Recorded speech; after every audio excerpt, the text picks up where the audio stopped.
muna tayo, brought to us by Dorite, ang bola ng Pinoy. It's Nonato, Hao, Baldomero, Gonzalida, and Mejia para sa makabagong San Juan Mighty Warriors. Palawan Unit Builders naman, beginning this ball game with Velasquez, Zamoras, Rosales, Tulanas, and Binagatan in this game number 2 ng ating Manny Pacquiao's Junior MPBL 18 under National Finals. Well, that's a good shot for Zamora, especially if you want to bounce back from yesterday's game. That's the way to do it. Speaking of staying hot, is Sean Hao had 3 3-pointers. Coming up empty once more itong Palawan. Nonato. This is Ace Baldomero. Attacks the defense of Rosales. Finishes with his left. 5-0 start para sa San Juan. Another strong. You already secured the ball and you fumbled it. Nabigay mo pa ulit sa San Juan ang possession. And for some, you can give San Juan multiple possessions. Rosales on the attack. Excellent feed. That's Gardolanas getting his first two of the game. And this is something. Itong si Louis Rosales averaging 20 points a ball game here in Season 3, but just had 3 points in that game number 1 loss. Great execution of that baseline. Inbound, Gardolanas has Defense ng makabagong San Juan. the hook. Short para kay Ram Sharma. Now in para sa makabagong San Juan. Corbus, pinasok na rin para sa Urich Builders. Takes it all the way for 2. Velasquez on the move. Bouncing it to Ignacio. Block. Great rejection there para kay Ram Sharma. Nonato feeding Ugadan through the middle for the lefty layup. Well, that's the makabagong San Juan that we know starting it off on offense. Medyo napalakas on that pass. Sharma gets fouled by Ignacio. Good show sportsmanship there. This is La Rosa. Andre against Louis. La Rosa, straight away 3. Knocks down the triple. The second of the ball game para sa makabagong San Juan. La Rosa, another 3. Gonna make it 2 for 2. Tulanas snatching that board. Saves it to Corpus. Magdalo. Last shot time if they wish to. Short stab para kay Corpus. Kasali down to 1. Hindi para dito kay Andre Uganda. With his lead now para San Juan at 5. 18-13. Magdalo gets the finger roll. And those are the things that Palawan should do. Jim Corpus kasi itong San Juan, they're denying him. So walang i-help pag doon ka umatake. As we see that jumper by Ugadan. So how do you stop this? Act down a little. Meron siyang mid-range jumper. So many weapons para dito kay Andre Ugadan. Lead at 5 once again. 20-15. La Rosa open once again. ADM La Rosa feeling it. Corpus is open. 3-pointer. Number 14 para dito sa Palawan. Wala pa nahuhulog, Renzo. Well, obviously struggling with the way makabagong San Juan. We see that 3-pointer by Hao. Kung gaano kahirap sa side ng Palawan Urich Builders. And after multiple tries from guards like Zamoras, Rosales, and even Corpus, si Tulanas lang pala yung bubutas ng 3-pointer para sa kanila.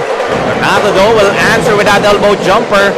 Yes, so 3:53 remaining dito sa ating first half of action. Urich Builders down by 11. Another 3 from Dulana, short. But Ignacio there to clean it up. He will turn it over. La Rosa atake. Dips it over 2. Goes to Corpus. Another 3. Second of the ball game para sa Palawan. Mapapailing na nga lang si Jim Corpus. Kanina pa nila hinahanap yan. Ngayon lang ulit nahulog. That's La Rosa pulls up. Another jumper will fall para kay ADM La Rosa. All the confidence in the world. Now La Rosa. Hands it off to Nonato.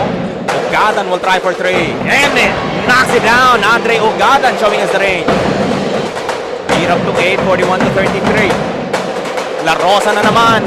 Another triple. ADM La Rosa has 17. punta naman sa kabilang banda. Masyadong madali para sa San Juan ang mga puntos. Velasquez finally. And actually, all those outside shots, yun yung gusto ng San Juan. So they just have to take those and be confident when they're taking it. La Rosa na naman, naiwang bukas. Certainly not a person you wanna leave open. Kanina pa sila pinapunish dito ni ADM La Rosa. That was Dane Yamada with that report, and certainly yung eagerness kailangan nang ilabas dito ng Palawan Urich Builders as They are now down by 12 after that basket from Jim Corpus. Urich Builders, if they make a basket in this possession, malaki to para sa kanila. As Velasquez will escape and gets the end one. Showing some emotion now is Kurt Velasquez. This game, but in general, hindi kasi masyadong binabantayan ng mid-range jumper. It's either you challenge the three or you challenge the drive. Yung mid-range jumper, medyo may loophole dyan as you see this three-pointer by Andre Ugada. Velasquez. Zamoras back to Velasquez. Dulanas asking for it. They set up Nodalo for another triple. James Nodalo. 2 big threes here in the third. Ito si Dulanas. Just 5 seconds on the shot clock para sa San Juan. Sharma gets it off the window for 2. And the guard Dulanas was wide open in that shaded area, but he lost that ball. Trying to shadow Andre. Series of moves and gets it to trickle in. Andre Ugadan.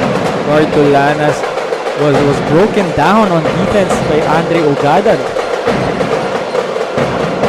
59 to 52. Velasquez will escape once again. On that shot.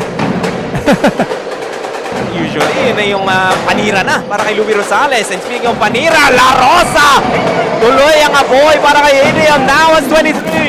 Especially in this game. La Rosa with another three-pointer for makabagong San Juan Mighty Warriors. Louie Rosales finally knocking down a triple. Just naibaba nila to just 2 points but unable to break through. They force another turnover. Nodalo steps back for another triple. Knocks down another! James Nodalo unconscious! You see in his face, Nodalo just wanting to shoot that three-pointer. That's 14 now for Nodalo, but Nonato will answer para San Juan. They take the lead back, 64 to 63. That's really not the shot na nag-work for Velasquez. Andre Ugadan calling his own number. Just walking down Corpus on that spot.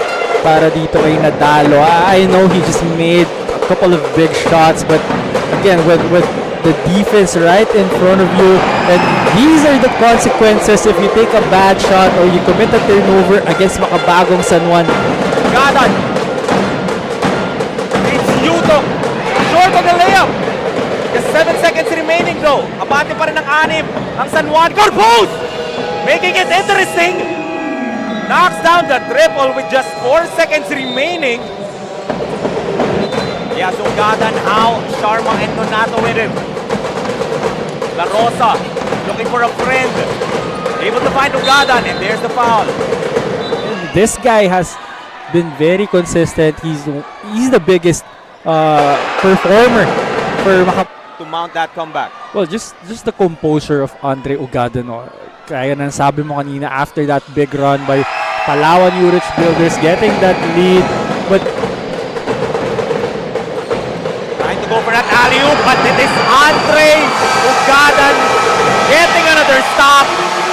The confetti is out as we will be crowning a new national champion sa ating Manny Pacquiao's Junior MPBL 1800 division. a championship, and he's very impressive for this game. What a time to show up para kay Andre Ugadan. Not that we doubted him. Pero yun nga, yung talagang when the going went tough,